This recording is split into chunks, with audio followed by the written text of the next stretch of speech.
Stephen Fennick from Tech Guide with you again today, and we're talking about the brand new iPad 10th generation. It's the 10th generation, can you believe? The original iPad was launched back in 2010.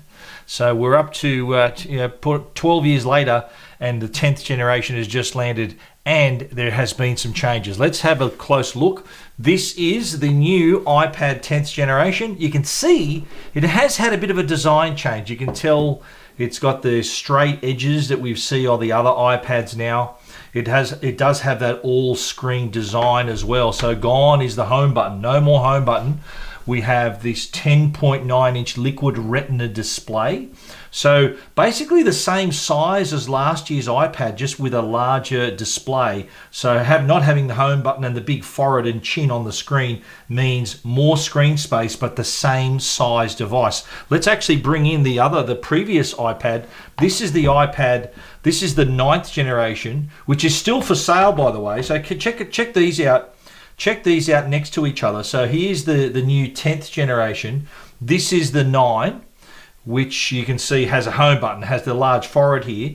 Look at the difference in the screen size now with the new iPad. The 10th generation, no more home button. Also, no more Lightning port. That's a controversial decision among some people. The 9th generation, by the way, the 9th generation here with the home button, still for sale. So if you are, say you're a business or a school or a company locked into a Lightning-based charging, you can still buy new iPads that still have that Lightning port. But the new iPad, the 10th generation iPad, no longer supports Lightning. It is USB-C to bring it in line with the other iPads of the family. So the iPad Air, the iPad Pro are all now USB-C. One little issue though, the iPad 10th generation does not support the Apple Pencil 2nd generation. It will only support 1st generation. Reason for that, it doesn't have the magnetic the spot on the side here to put the Apple Pencil like the iPad Air and the iPad Pro.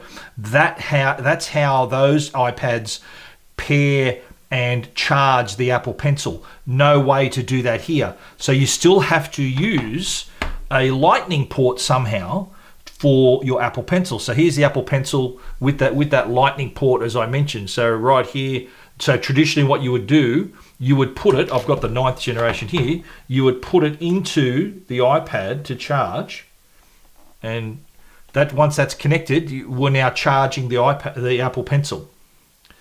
But if you have the 10th generation iPad, what do you do? And you have to have an Apple Pencil with that lightning connection on the end. What Apple is selling is this little adapter that allows you to still charge the Apple Pencil. So how it would work, you place the lightning plug into one end, and then you would connect the USB-C cable on the other end, and that would then the cable that comes with the iPad will then be connected here, and you can still charge your Apple Pencil. I had a lot of people asking about that. So it's, if you're really attached to your Apple Pencil and you want to keep using it, well, you still can with this tiny little adapter. Now, the iPad itself, let's talk about it. It has the A14 Bionic processor. It's moved without the home button, the Touch ID has now moved to the top here. So rested on there to unlock.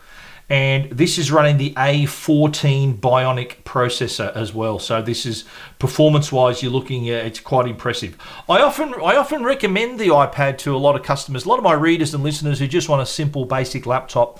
I tell them, why not just buy an iPad? Because it can do the basics they want: email, web browsing, using apps, all right here. But you can also accessorize the iPad. So if you want to make it more like a laptop, you can do that. And I'll just show you some of the accessories here. One of them is this smart cover. So you are able to this attaches magnetically here, so in place, and then you can cover the iPad. So you're covered front and back. and the front also works, of course, as a stand. So you're able to position it either for viewing, or if you want to position it another way, you can view it for writing or typing, however you want to do it, that's there as well. The other accessory, they do have a keyboard accessory, which I'll show you as well. The keyboard accessory comes in two pieces.